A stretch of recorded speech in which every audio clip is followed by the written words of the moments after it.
प्राप्त काल ब्रजी ने तीर्थ राज में स्नान किया और समाज सहित मुनि को सिर नवाकर और ऋषि की आज्ञा तथा आशीर्वाद को सिर चढ़कर दंडवत करके बहुत विनती की। तदनंतर राष्ट्र की पहचान रखने वाले लोगों कुशल पथ प्रदर्शकों के साथ सब लोगों के लिए हुए भरतजी चित्रकूट में सीट लगाए चले। भरतजी राम सका गुह के हाथ में हाथ लिए हुए ऐसे जा रहे हैं मानो साक्षात प्रेम ही शरीर धारण किए हुए हो। न तो उनके पैरों में जूते हैं और न सिर पर छाया है। उनका प्रेम नियम व्रत और धर्म निष्कपट सच्चा है। वे सका निषाद राज से लक्ष्मण जी, चंद्र जी और सीता जी के रास्ते की बातें पूछते हैं और वह कोमल वाणी से कहता है। श्री रामचंद्र जी के ठहरने की जगह और वृक्षों को देखकर उनके हृदय में प्रेम रोके नहीं रुकता। भरत जी की यह दशा देखकर देवता फूल बरसाने लगे। पृथ्वी कोमल हो गई और मार्ग मंगल का मूल बन गया। बादल छाया किए जा रहे हैं। सुख देने वाले सुंदर हवा बह रही है। भरत जी के जाते समय मार्ग जैसा सुखदायक हुआ वैसा श्री रामचंद्र जी को भी नहीं हुआ था। रास्ते में असंख्य जड़ चेतन जीव थे। उनमें से जिनको प्रभु श्री रामचंद्र जी ने देखा अथवा जिन्होंने प्रभु श्री रामचंद्र जी को देखा वे सब उसी समय परम पद के अधिकारी हो गए। परंतु अब भरत जी के दर्शन ने तो उनका भव जन्म मरण रूप रोग मिटा ही दिया। श्री राम दर्शन से तो वे परम पद के अधिकारी हुए थे, परंतु भरत दर्शन से उन्हें वह परम पद प्राप्त हो गया। भरत जी के लिए ये कोई बड़ी बात नहीं है, जिन्हें श्री राम जी स्वयं अपने मन में स्मरण करते रहते हैं। जगत में जो भी मनुष्य एक बार राम कर लेते हैं वे भी तरने तारने वाले हो जाते हैं। फिर भरत जी तो श्री रामचंद्र जी के प्यारे तथा उनके छोटे भाई ठहरे, तब भला उनके लिए मार्ग मंगल सुखदायक कैसे न हो। सिद्ध साधु और श्रेष्ठ मुनि ऐसा कह रहे हैं और भरत जी को देखकर हृदय में हर्ष लाभ करते हैं। भरत जी के इस प्रेम के प्रभाव को देखकर देवराज इंद्र को सोच हो गया कि कहीं इनके प्रेम वश श्री राम जी लौट न जाए और हमारा बना बनाया काम बिगड़ जाए। संसार भले के लिए भला और बुरे के लिए बुरा है। मनुष्य जैसा आप होता है जगत उसे वैसा ही दिखता है। उसने गुरु बृहस्पति से कहा, हे प्रभु वही उपाय कीजिए जिससे श्री रामचंद्र जी और भरत जी की भेंट ही न हो। श्री रामचंद्र जी संकोची और प्रेम के वश हैं और भरत जी प्रेम के समुंदर हैं। बड़ी बनाई बात बिगड़ना चाहती है, इसलिए कुछ छल ढूंढकर इसका उपाय कीजिए। इंद्र के वचन सुनते ही देवगुरु बृहस्पति जी मुस्कुराए। उन्होंने 1000 नेत्रों वाले इंद्र को ज्ञान रूपी नेत्रों से रहित मूर्ख समझा और कहा, हे देवराज, माया के स्वामी श्री रामचंद्र जी के सेवक के साथ कोई माया करता है तो वह उलटकर अपने ही ऊपर आ पड़ती हैं। उस समय पिछली बार तो श्री रामचंद्र जी का रुख जानकर कुछ किया था, परंतु इस समय कुचाल करने से हानि ही होगी। हे देवराज, श्री रघुनाथ जी का स्वभाव सुनो। वे अपने प्रति किए हुए अपराध से कभी रुष्ट नहीं होते, पर जो कोई उनके भक्त का अपराध करता है वह श्री राम की क्रोधा अग्नि में जल जाता है। लोग और वेद दोनों में इतिहास कथा प्रसिद्ध है। इस महिमा को दूरवासी जानते हैं। सारा जगत श्री राम को जपता है। वे श्री राम जी जिनके जपते हैं उन भरत जी के समान श्री रामचंद्र जी का प्रेमी कौन होगा। हे देवराज, रघुकुल श्रेष्ठ श्री रामचंद्र जी के भक्त का काम बिगाड़ने की बात मन में भी न लाइए। ऐसा करने से लोक में अपयश और परलोक में दुख होगा और शोक का सामान दिनों दिन बढ़ता ही चला जाएगा। हे देवराज, हमारा उपदेश सुनो। श्री राम जी को अपना सेवक परम प्रिय है। वे अपने सेवक की सेवा से सुख मानते हैं और सेवक के साथ वैर करने से बड़ा भारी वैर मानते हैं। यद्यपि वे सम हैं, उनमें न राग है न रोष और न वे किसी का पाप पुण्य और गुण दोष ही ग्रहण करते। उन्होंने विश्व में कर्म की ये प्रदान कर रखा है। जो जैसा करता है वह वैसा ही फल भोगता है। तथापि वे भक्त और अभक्त के हृदय के अनुसार सम और विषम व्यवहार करते हैं। भक्तों को प्रेम से गले लगा लेते हैं और अभक्तों को मार कर टार देते हैं। गुण रहित, निर्लेप, मान रहित और सदा एक रस भगवान श्री राम भक्त के प्रेम वश ही सगुण हुए हैं। श्री राम जी सदा अपने सेवक को भक्तों की रुचि रखते आए हैं। वेद, पुराण, साधु और देवता इसके साक्षी हैं। ऐसा हृदय में जानकर कुटिलता छोड़ दो और भरत जी के चरणों में सुंदर प्रीति करो। हे देवराज इंद्र, श्री रामचंद्र जी के भक्त सदा दूसरों के हित में लगे रहते हैं। वे दूसरों के दुख से दुखी और दयालु होते हैं। फिर भरत जी तो भक्तों के शिरोमणि हैं, उनसे बिल्कुल न डरो। प्रभु श्री रामचंद्र जी सत्य प्रतिज्ञ और देवताओं का हित करने वाले हैं और भरत जी श्री राम जी की आज्ञा के अनुसार चलने वाले हैं। तुम व्यर्थ इस बात के विशेष वश होकर व्याकुल हो रहे हो। इसमें भरत जी का कोई दोष नहीं, तुम्हारा ही मोह है। देवगुरु बृहस्पति जी की श्रेष्ठ वाणी सुनकर इंद्र के मन में बड़ा आनंद हुआ और उनकी चिंता मिट गई। तब हर्षित होकर देवराज फूल बरसाकर भरत जी के स्वभाव की सराहना करने लगे। इस प्रकार भरत जी मार्ग में चले जा रहे हैं। उनका प्रेममयी दशा देखकर मुनि और सिद्ध लोग भी चिढ़ाते हैं। भरत जी जब राम कहकर लंबी सांस लेते हैं तभी मानो चारों ओर प्रेम उमड़ पड़ता है। उनके प्रेम और दीनता से पूर्ण वचनों को सुनकर वज्र और पत्थर भी पिघल जाते हैं। अयोध्या वासियों का प्रेम कहते नहीं बनता। बीच में निवास मुकाम करके भरत जी यमुना जी के तट पर आए। यमुना जी का जल देखकर उनके नेत्रों में जल भर आया। श्री रघुनाथ जी के श्याम रंग का सुंदर जल देखकर सारे समाज सहित भरत जी प्रेम विह्वल होकर श्री राम जी के वीर रूपी समुद्र में डूबते डूबते विवेक रूपी जहाज पर चढ़ गए। अर्थात यमुना जी का श्याम वन जल देखकर सब लोग श्याम वन भगवान के प्रेम में विह्वल हो गए और उन्हें न पाकर वीरवयता से पीड़ित हो गए। तब भरत जी को यह ध्यान आया कि जल्दी चलकर उनके साक्षात दर्शन करेंगे। इस विवेक से वे फिर उत्साहित हो गए। उस दिन यमुना जी के किनारे निवास किया। समय अनुसार सबके लिए खान पान आदि की सुंदर व्यवस्था हुई। निषाद राज का संकेत पाकर रात ही रात में घाट घाट की अगणित नावें वहाँ आ गए, जिनका वर्णन नहीं किया जा सकता। सवेरे एक ही खेप में सब लोग पार हो गए और श्री रामचंद्र जी के सखा निषाद राज की इस सेवा से संतुष्ट हुए। फिर स्नान करके और नदी को सिर नवाकर निषाद राज के साथ दोनों भाई चले। आगे अच्छी सवारियों पर श्रेष्ठ मुनि हैं, उनके पीछे सारा राज समाज जा रहा है। उसके पीछे दोनों भाई बहुत सारे भूषण वस्त्र और वेश से पैदल चल रहे हैं। सेवक मित्र और मंत्री के पुत्र उनके साथ हैं। लक्ष्मण, सीता जी और श्री रघुनाथ जी का स्मरण करते जा रहे हैं। जहाँ जहाँ श्री राम जी ने निवास और विश्राम किया था वहाँ वे प्रेम सहित प्रणाम करते हैं। मार्ग में रहने वाले स्त्री पुरुष यह सुनकर घर और काम काज छोड़कर दौड़ पड़ते हैं और उनके रूप, सौंदर्य और प्रेम को देखकर वे सब जन्म लेने का फल पाकर आनंदित होते हैं। गाँवों की स्त्रियाँ एक दूसरे से प्रेम पूर्वक कहती हैं, सखी ये राम लक्ष्मण हैं कि नहीं। है सखी, इनकी अवस्था, शरीर और रंग रूप तो वही हैं। शील स्नेह उन्हीं की सदस्य हैं और चाल भी उन्हीं के समान है, परंतु हे सखी, इनका न तो वह वेश कल वस्त्रधारी मुनि वेश हैं, न सीताजी ही संग हैं और इनके आगे शत्रुरंगिनी सेना चली जा रही है। फिर इनके मुख पसंद नहीं है, इनके मन में खेद है। हे सखी, इसी भेद के कारण संदेह होता है। उसका तर्क युक्ति अन्य स्त्रियों का मन भाया।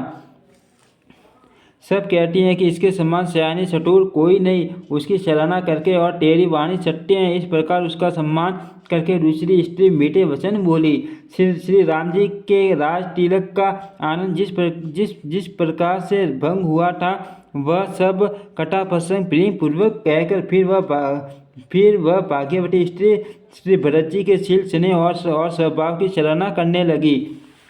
वह बोली, देखो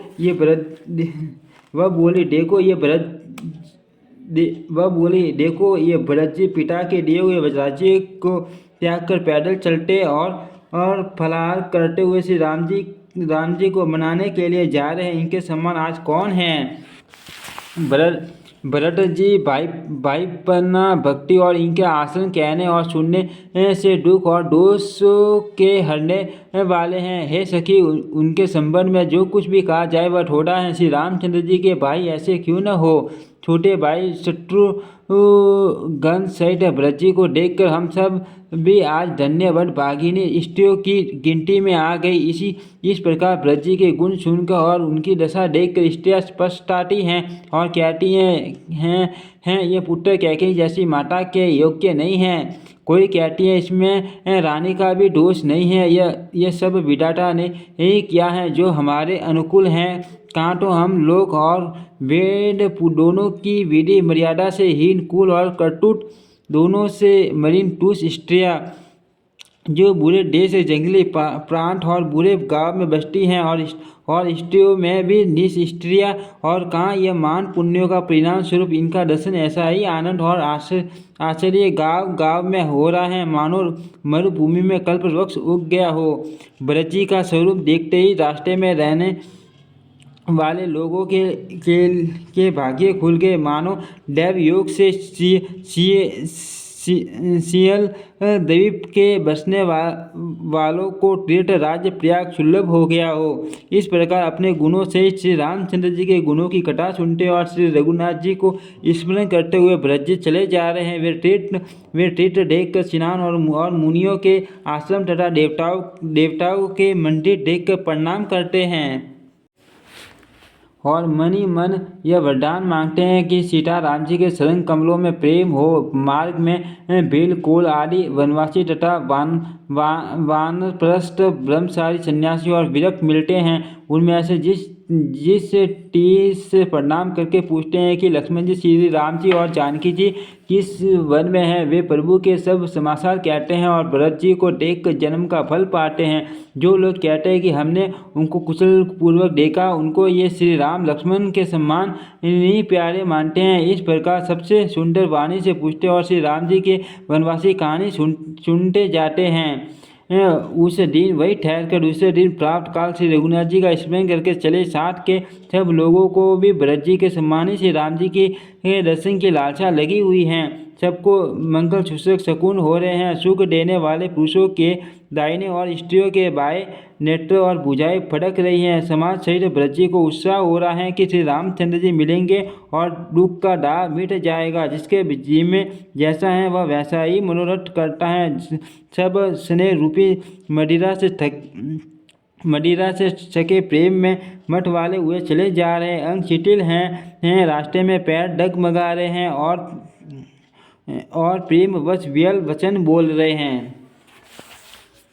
राम सखा निषाद राज ने उसी समय स्वाभाविक की सुहावना पर्वत शिरोमणि कामदगिरि दिखलाया, जिसके निकट ही पयस्विनी नदी के तट पर सीता जी समेत दोनों भाई निवास करते हैं। सब लोग उस पर्वत को देखकर जानकी जीवन श्री रामचंद्र जी की जय हो ऐसा कहकर दंडवत प्रणाम करते हैं। राज समाज प्रेम में ऐसा मग्न हैं मानो श्री रघुनाथ जी अयोध्या को लौट कर चले हो। भरत जी का उस समय जैसा प्रेम था वैसा शेष जी भी नहीं कह सकते। कवि के लिए तो ये वह वैसा ही आगम है जैसा अमता और ममता से मलिन मनुष्यों के लिए ब्रह्मानंद। सब लोग श्री रामचंद्र जी के प्रेम मारे शिथिल होने के कारण सूर्यास्त होने तक दिन भर में दो ही कोस चल पाए और जल स्थल का सुपास देखकर रात को वही बिना खाए पिए ही रह गए। रात बीतने पर श्री रघुनाथ जी के प्रेमी भरत जी ने आगे गमन किया। उधर श्री रामचंद्र जी रात शेष रहते ही जागे। रात को सीता जी ने ऐसा सपन देखा जिससे वे श्री राम जी को सुनाने लगी, मानो समाज सहित भरत जी यहाँ आए हैं। प्रभु के वियोग की अग्नि से उनका शरीर संतप्त हैं। सभी लोग मन में उदास, दिन और दुखी हैं। सासुओं को दूसरी सूरत में देखा। सीता जी का सपन सुनकर श्री रामचंद्र जी के नेत्रों में जल भर आया और सबको सोच से छुड़ा देने वाले प्रभु स्वयं लीला से सोच के वश हो गए और बोले, लक्ष्मण, ये सपन अच्छा नहीं है। कोई भीषण कुश महासार बहुत ही बुरी खबर सुनावेगा। ऐसा कहकर उन्होंने भाई से स्नान किया और त्रिपुरारी महादेव जी का पूजन करके साधुओं का सम्मान किया। देवताओं का सम्मान पूजन और मुनियों की वंदना करके श्री रामचंद्र जी बैठ गए और उत्तर दिशा की ओर देखने लगे। आकाश में धूल छा रही है। बहुत से पक्षी और पशु व्याकुल होकर भागे हुए प्रभु के आश्रम को आ रहे हैं। तुलसीदास जी कहते हैं कि प्रभु श्री रामचंद्र जी ये देखकर उठे और सोचने लगे कि क्या कारण है। वे सीट में आश्चर्य युक्त हो गए। उसी समय कोल बिलों ने आकर सब समाचार कहे। तुलसीदास जी कहते हैं कि सुंदर मंगल वचन सुनते ही श्री राम जी के मन में बड़ा आनंद हुआ। शरीर में फूल कावली छा गई और शरद ऋतु के कमल के समान नेत्र प्रेम सुओं से भर गए। चितापति श्री रामचंद्र जी पुण्य सोच के वश हो गए कि भरत के आने का क्या कारण है। फिर एक ने आकर ऐसा कहा कि उनके साथ में बड़ी भारी शत्रुरंगिनी सेना भी हैं।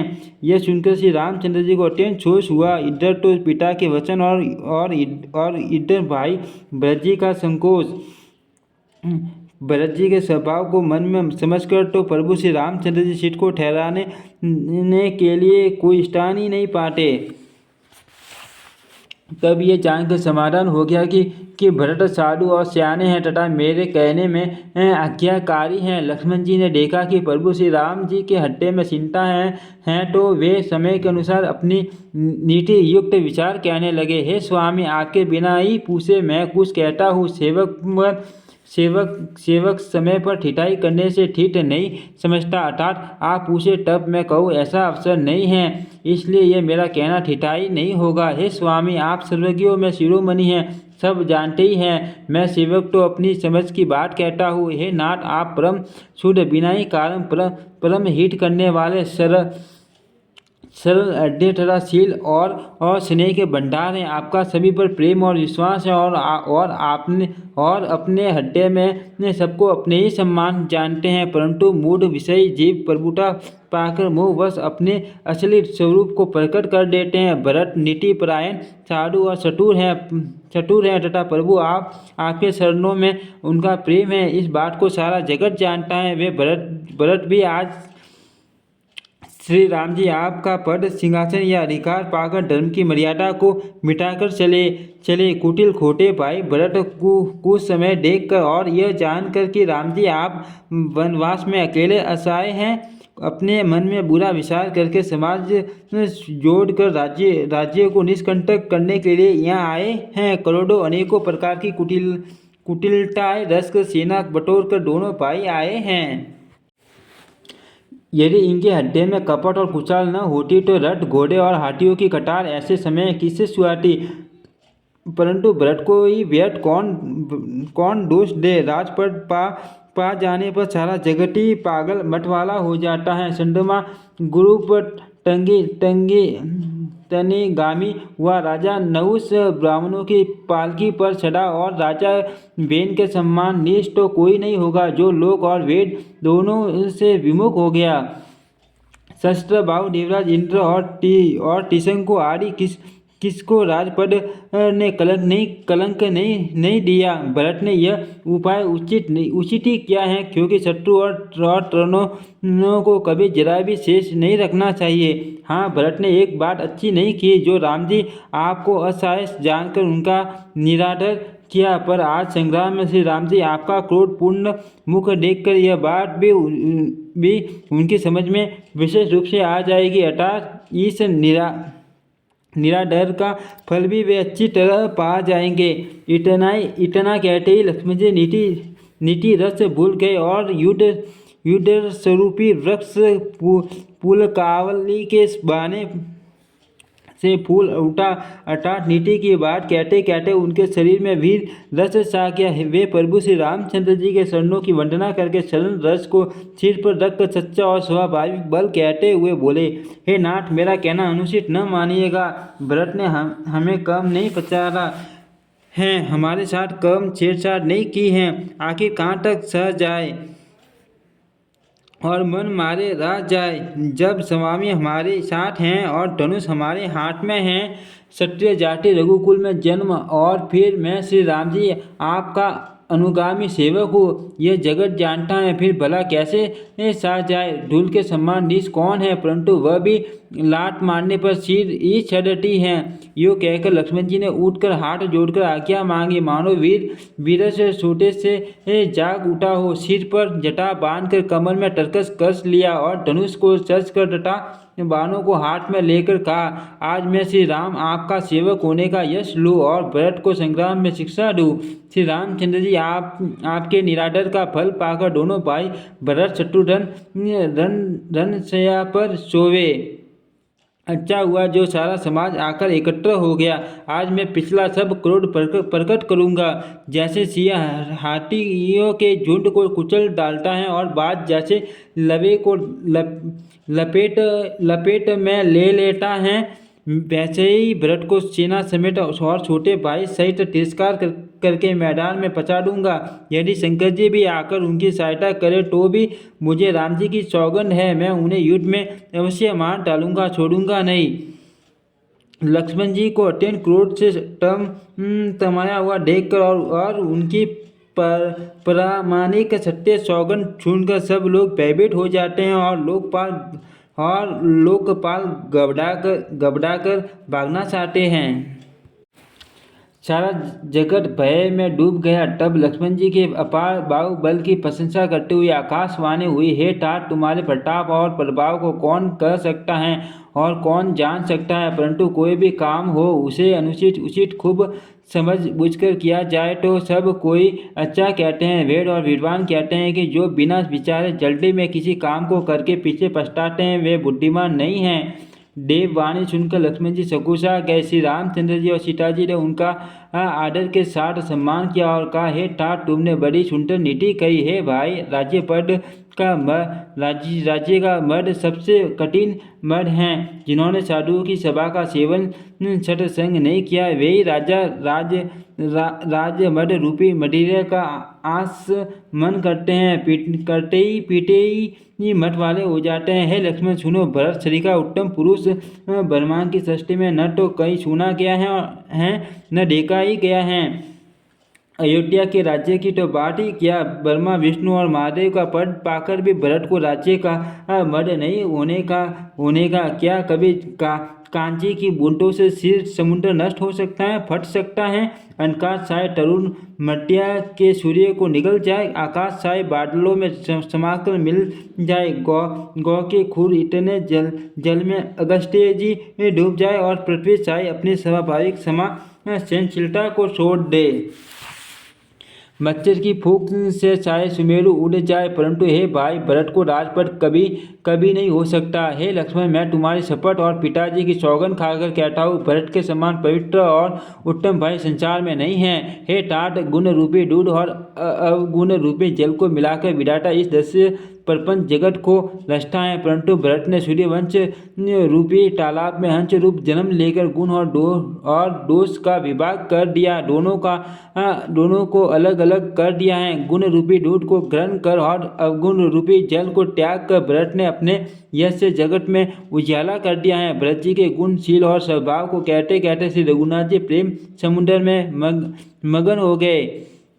श्री रामचंद्र जी की वाणी सुनकर और भरत जी पर उनका प्रेम देखकर समस्त देवता उनकी सराहना करने लगे और कहने लगे कि श्री रामचंद्र जी के समान कृपा के धाम प्रभु और कौन है। यदि जगत में भरत का जन्म न होता तो पृथ्वी पर संपूर्ण धर्मों की दूरी को कौन धारण करता। हे रघुनाथ जी, कवि कुल के लिए अगम उनकी कल्पना से अतीत भरत जी के गुणों की कथा आपके सिवा और कौन जान सकता है। लक्ष्मण जी, श्री रामचंद्र जी और सीता जी ने देवताओं की वाणी सुनकर अत्यंत सुख पाया जो वर्णन नहीं किया जा सकता। जहाँ भरत जी ने सारे समाज के साथ पवित्र मंदाकिनी में स्नान किया, फिर सबको नदी के समीप ठहराकर तथा माता गरु और मंत्री की आज्ञा मांगकर निषाद राज और शत्रुघ्न को साथ लेकर भरत जी वहाँ को चले जहाँ श्री सीता जी और रघुनाथ जी थे। भरत जी अपनी माता कैकेयी की कन्या को समझकर याद करके सकुचाते हैं और मन में करोड़ों अनेकों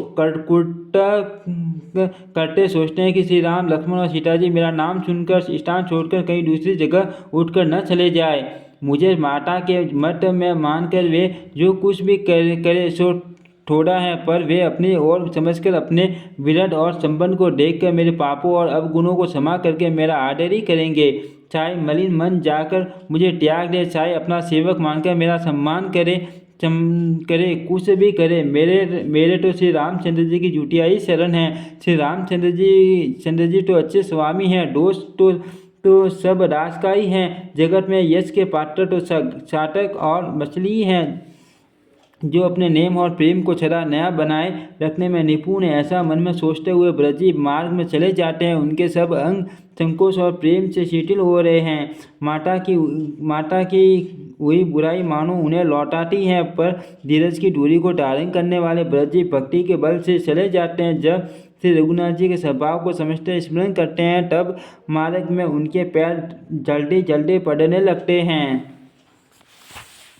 उस समय भरत जी की दशा कैसी है, जैसी जल के प्रवाह में जल के पौरे की गति होती है। भरत जी का सोच और प्रेम देखकर उस समय निषाद विदेह हो गया। देह की सूद बूढ़ भूल गया। मंगल शकुन होने लगे। उन्हें सुनकर और विचार कर निषाद कहने लगा, सोच मिटेगा, हर्ष होगा, पर फिर अंत में दुख होगा। भरत जी इन सेवक गु के सब वसन सत्य जाने और वे आश्रम के समीप जा पहुँचे। वहाँ के वन और पर्वतों के समूह को देखा तो भरत जी इतने आनंदित हुए मानो कोई भूखा अच्छा अन्न भोजन पा गया हो। जैसे ही ईटी के भय से दुखी हुई और तीनों आध्यात्मिक, आदि दैविक और आदि भौतिक टापों तथा करोड़ घरों और महामारियों से पीड़ित प्रजा किसी उत्तम देश और उत्तम राज्य में जाकर सुखी हो जाए। भरत जी की गति दशा ठीक उसी प्रकार हो रही है। अधिक जल बरसना, चूहों का उत्पात, टीटियाँ टूटे और दूसरे राजा की चराई खेतों में बाधा देने वाले इन से उपद्रव को ईटी कहते हैं। श्री रामचंद्र जी के निवास से वन की संपत्ति ऐसे सुशोभित है मानो अच्छे राजा को पाकर प्रजा सुखी हो। सुहावना वन ही पवित्र देश है। विवेक उसका राजा है और वैराग्य मंत्री हैं। यम, अहिंसा, सत्य, अस्तेय, ब्रह्मचर्य और अपरिग्रह तथा नियम, शौच, संतोष, तप, स्वाध्याय और ईश्वर परिनिधान योद्धा है। पर्वत राजधानी है। शांति तथा सुबुद्धि दो सुंदर पवित्र रानियां हैं। वह श्रेष्ठ राजा राज्य के सब अंगों से पूर्ण है और श्री रामचंद्र जी के शरणों के आश्रित रहने से उसके चित्त में भाव, आनंद या उत्साह है। स्वामी अमात्य हैं। शूद्र, कुश, राष्ट्र, दुर्ग और सेना राज्य के ये 7 अंग हैं।